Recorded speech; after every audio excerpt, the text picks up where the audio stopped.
He laughs when she talks. Not kindly. The kind of laugh that says, "I already know you're wrong." Detective Jonathan Hale thinks he's seen every type of case. Murders that make headlines, break-ins that don't. He believes experience makes him right, always. He likes cases that fit neatly into a folder. He likes his timeline short, his theories clean, and his paperwork thin. This one, he calls it open and shut. A young man, Daniel Reese, 27, is found dead behind a corner store. A witness claims there was shouting, a brief fight, and then silence. Time of death, around 8:05 p.m. Everything lines up, or at least it seems to. Then the door opens, and the air in the room changes. Maria Navarro walks in, Daniel's mother. She's small, quiet, but she carries herself with the kind of calm that makes noise stop. She's clutching a faded yellow folder. Inside it, her own investigation. She doesn't sit. She looks at the detective and says, "You have a time wrong." Hale barely glances up. "We've already confirmed it, ma'am. The report's solid." She steps closer. "I don't think it is." She pulls a single printed photo from the folder and places it on his desk. A reflection in a glass window, a bus stop in the background, and in that reflection, a man's face. Her son. Hale leans forward, annoyed. The corner of the image shows a small digital mark, 8:17 p.m. Maria says quietly, "You said my son died at 8:05. This picture was taken 12 minutes later." Hale forces a smile, the kind that covers disbelief. Anyone can fake a timestamp. Maria doesn't blink. "Not the metadata," she says. The word hangs in the room. Metadata, the hidden fingerprint every photo carries. The exact second it was taken. The device that took it. Sometimes even where. Hale waves to his tech officer, Maya. "Run this," he says. She plugs in the phone, opens the file, and scrolls through the code. Numbers fill the screen. Original capture time, 2017-03. "That's 8:17 p.m., Maya says. Device clock synced. GPS matches Ash and Merritt bus stop. No edits. The detective frowns. That doesn't prove it's him. Maria slides another page forward. Her son's bus car record. Daniel tapped in at 8:09 p.m. Same area. Same night. Now the silence grows heavy. Maya checks the city's traffic cameras. At 8:16 p.m., a grainy figure appears by the bus stop. Same height, same jacket, same haircut. Hale looks up. Alive at 8:17, he mutters. His theory just cracked. He crosses out the red mark on the board, the one circled around 8:05. He draws a new line, 8:09, 8:16. 8:17, a new window of life. For the first time, the room doesn't breathe with confidence. It breathes with doubt. They call the witness back in. A middle-aged man with nervous hands. "You told us you saw a fight around 7:58, Hale reminds him. The man hesitates. "I think so. Maybe a few minutes after. Your phone shows activity at 8:02, Hale says. The witness shrugs. "I guess I got mixed up. Everyone kept saying 8:05. Maybe that's what stuck." Hale doesn't scold him. He just stares, realizing how fragile certainty can be. Maya keeps working quietly. She checks phone tower pings around the area. A burner phone hits near an alley at 8:21. Then again at the river walk at 8:29. It's movement, a chase, maybe, or a getaway. Hale and Maya drive to the river walk. Streetlights flicker. Shadows stretch across cracked pavement.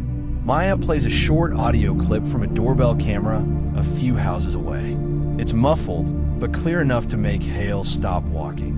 Clink, metal on concrete. A coin, maybe. Timestamp, 8:30 p.m. Daniel had bought a drink before he disappeared. He would have had change. That's the moment, Hale whispers. The timeline moves again from 8:05 to 8:30. The difference is 25 minutes. The difference between truth and a lie. Then Maya finds another clue. In the doorbell footage, two shadows dart from the path at 8:34 p.m. One wears a hoodie with a patched elbow. A detail so small it could have been nothing. But nothing is where truth hides. They track the hoodie to a local clothing store. 27 sold last month. One buyer paid cash. Address: 3 streets away from the river walk. That night, Hale knocks on the door. A young man answers, early 20s, hands trembling. At the station, the hoodie sits folded on the table. The young man, Darius, stares at it like it's alive. "Where were you at 8:30? Hale asks. The silence stretches. Darius finally speaks. "At the river walk. Did you see Daniel Reese?" "Yes. We argued. He said something about my sister. I pushed him. He pushed back. Did you have a weapon?" Darius swallows hard. "A box cutter. From work. I didn't mean to." He trails off. The truth sits there between them, heavy and unshakable. It's not premeditated. It's not a monster story. It's human. It's anger, fear, and a terrible instant you can't take back. The charge becomes manslaughter. Still a crime. Still a life lost. But now the truth fits the clock. When it's over, Hale finds Maria sitting quietly outside the courtroom. He sits beside her. "Your proof changed the case," he says. Maria shakes her head. "Time did," she replies. "You just stopped ignoring it." The department issues a new policy. Every piece of digital evidence must be verified within 48 hours. No more brushing off families. No more come back later. No more pride before proof. The local paper runs the headline. The photo that changed the case. Hale hates it because it wasn't the photo. It was a mother who refused to let time be rewritten. In the squad room, he writes 3 words on the whiteboard. Timeline equals evidence. It stays there for months. Every rookie sees it on day 1. Every veteran pretends they wrote it first. But Hale remembers why it's there. A week later, Maria visits the Riverwalk. She doesn't cry. She just stands under a new streetlight. The same path her son never got to finish. The same light that now catches every shadow. Somewhere else, Darius sits in his cell, writing a letter. Not to the court, not to the news, to himself. A letter about seconds. About how quick anger can steal a lifetime. That night, Hale watches the coverage on TV. Commentators call him the detective who listened. He doesn't feel like one. He feels guilty because he remembers the first day. The smirk. The words fake timestamp. The laugh. He was wrong. And time, quiet, merciless time, proved it. He keeps Maria's photo framed on his desk now. Not for display. For discipline. Because a good detective doesn't protect his pride. He protects the truth. And truth lives in the minutes. In the bus tap at 8:09. The traffic cam at 8:16. And the soft metallic clink at 8:30. The new recruits ask him about it sometimes. "Why you keep that photo?" He always says the same thing. "Because it's proof I almost failed someone who was right." When the captain calls a meeting weeks later, he starts with 5 words. "We were wrong too soon." No one claps. No one grins. They just write it down. They build new training around it. How to handle digital evidence. How to verify metadata. How to listen. Because sometimes justice isn't about a gun or a badge.